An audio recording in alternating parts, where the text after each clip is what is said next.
Hello everybody and welcome back to my continuation of my book reading of The Client. I'm at chapter 15 called Escape. Mark didn't lie, but he wasn't ready yet to tell the truth.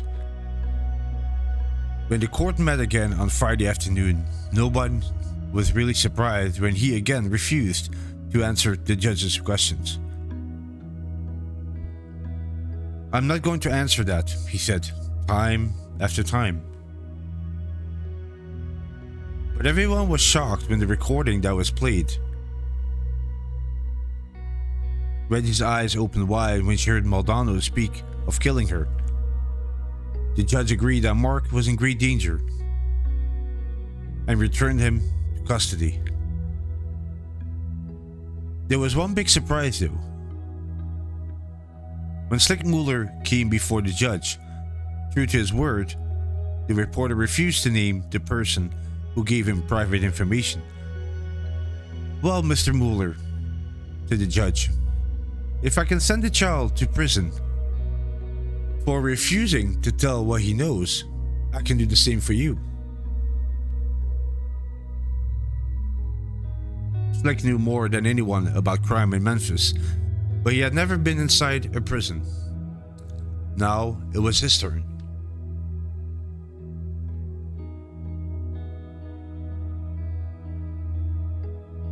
Back in his prison room, Mark was ready for his plan. For half an hour he ran around his room until his heart was going very fast and his face was red and hot. When he heard Doreen's key, he lay on the floor, closed his eyes, and put his thumb in his mouth. "Mark!" shouted Doreen. When she saw him, "Mark, oh you poor boy." He ran from the room to get help and was back in a few seconds with another guard.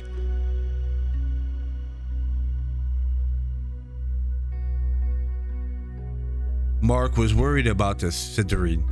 "He is in shock, like his little brother. Look, his skin is all wet and his heart is going so fast."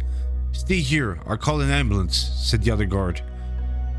"We need to get him to the hospital." Everything was confused after that. Nobody wanted a boy to die in prison.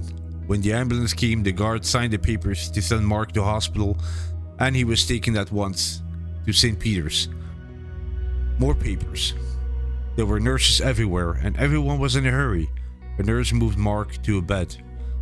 "Sign this," said the ambulance man, "and be quick, we have another case waiting." The nurse signed, the man left, and the nurse went to answer a phone. Then Mark opened his eyes and saw he was alone. So he jumped off the bed and ran into a hall. Nobody noticed him. He disappeared into an empty office and found a phone.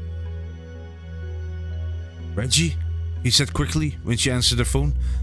"I'm in St. Peter's, but I can't talk right now. Please come and get me, and don't tell anyone. I'll be in the car park." Mark knew how to hide in the hospital.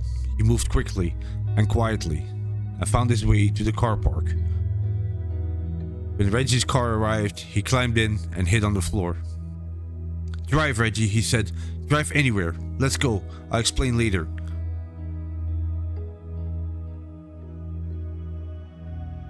When the nurse came back, Mark was not there. Someone moved him, she thought, and hurried off to another job. When Fultrick's men arrived with papers to take Mark to New Orleans, they checked the prison, and then they checked the hospital. Only then did people realize that he was gone. "He's what?" cried Diane. "Go find him," said McToon. But by then Mark and Reggie were on the road already. "Where are we going?" asked Reggie. "Listen, Reggie," said Mark. "I've been thinking, what if Romy told me a lie? What if the body isn't where he said?